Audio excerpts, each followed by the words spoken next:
자, 여러분, 이상한 통계를 하나 보시죠. 결혼을 안 한다고 난린데 정작 결혼을 시켜주는 회사들은 지금 역대급 호황입니다. 국내 1위 결혼정보회사 듀오의 매출액이 2020년 281억 원에서 2024년 454억 원으로 거의 2배가 됐어요. 전국 결혼상담소만 1,500곳에 육박하죠. 30대 미혼율은 절반인데 왜 사람들은 수백에서 수천만 원짜리 결혼 서비스를 결제하고 있는 걸까요? 오늘은 이 기묘한 현상, 즉 결혼 불황 속 결정사 호황의 미스터리를 경제학 관점에서 제대로 뜯어보겠습니다. 사람들이 비싼 돈을 내고 결정사로 몰리는 첫 번째 이유, 바로 자만추, 즉 자연스러운 만남 추구 시장의 붕괴입니다. 코로나 이후 오프라인 만남은 증발했고 데이팅 앱이 대안으로 나왔죠. 하지만 곧 지옥문이 열렸습니다. 핵심은 두 가지입니다. 첫째, 탐색 비용의 폭증. 데이팅 앱에서 끝도 없이 화면을 넘기고 실망하는 그 모든 시간과 에너지는 비용입니다. 사람들은 이 비효율적인 탐색 과정에 완전히 지쳐버렸죠. 둘째, 정보의 비대칭성 리스크. 데이팅 앱은 상대방의 신원, 직업, 의도를 전혀 알 수 없는 깜깜이 시장입니다. 사기나 과장 정보 리스크가 너무 큽니다. 결혼정보회사는 이 리스크를 돈으로 사주는 곳이죠. 수백만 원짜리 가입비는 검증된 신뢰를 구매하는 비용이고 동시에 비효율적인 탐색 비용을 아웃소싱하는 비용인 거예요. 불확실성에 지친 사람들이 안전에 기꺼이 프리미엄을 지불하기 시작한 겁니다. 단순히 위험 회피 차원을 넘어 결정사 호황은 우리 세대의 근본적인 가치관 변화를 반영하죠. 바로 시간과 안전 그 자체를 돈으로 구매하는 새로운 결혼의 경제학입니다. 이것도 마찬가지로 두 가지로 나눌 수 있는데요. 첫째, 시간의 구매는 곧 기회비용 관리입니다. 불확실한 연애에 시간을 썼다가 헤어지면 그동안 커리어에 집중하거나 자산을 불릴 수 있었던 기회비용까지 모두 날린 셈이 되죠. 결정사에 내는 돈은 이 엄청난 기회비용을 줄이기 위한 아웃소싱 수수료인 겁니다. 시행착오를 건너뛰고 가장 효율적으로 최적의 상대를 찾겠다는 극도로 합리적인 전략적 선택이죠. 둘째, 안전의 구매는 곧 인생 최대 리스크 관리입니다.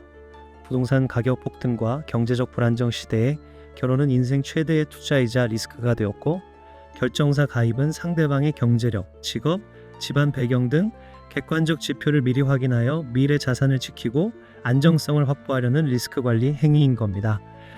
결혼이 이제 감정의 낭만이 아닌 생존을 위한 전략적 선택이 된 거죠.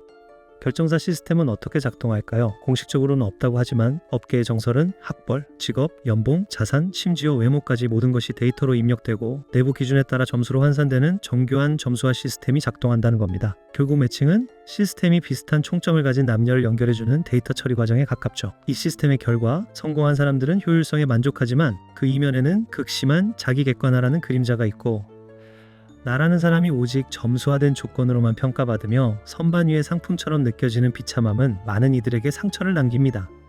이 현상은 한국만의 특이한 모습일까요? 아닙니다. 이는 전 세계적인 선진국형 트렌드가 됐는데요. 일본의 콩카츠, 즉 결혼활동은 경제적 불안 속에서 안정적인 파트너를 찾으려는 사회의 절박함을 보여주고 미국에서는 더 리그처럼 엘리트 계층끼리만 연결해주는 계층화된 앱이 성행하죠. 한국의 결정사 호황은 이 두 가지 현상, 즉 사회 전반의 불안감과 상류층의 계급의식이 결합된 형태로 나타난 것입니다. 결론적으로 우리는 지금 사랑을 찾고 있는 것이 아니라 안심을 찾고 있는 것일지도 모릅니다. 연애와 결혼마저도 감정의 영역이 아니라 인생의 자원을 가장 효율적으로 배분하는 하나의 전략으로 바라보게 된 것이죠. 결정사의 호황은 시간을 잃을 여유가 없는 세대, 실패의 비용이 너무 커진 사회, 그리고 불확실한 미래 앞에서 최대한 합리적인 선택을 하고 싶어하는 개인의 절박함이 동시에 작동한 결과입니다. 하지만 여기서 마지막으로 꼭 기억하셨으면 좋겠습니다. 결정사가 제공하는 그 화려한 등급표와 데이터는 여러분의 생활의 안정은 보장해 줄 수 있을지 몰라도 결코 삶의 행복까지 보장해 주지는 않는다는 거죠. 시스템은 완벽한 조건을 가진 사람을 찾아줄 수는 있지만 나와 완벽하게 사랑에 빠질 사람을 찾아주지는 못합니다.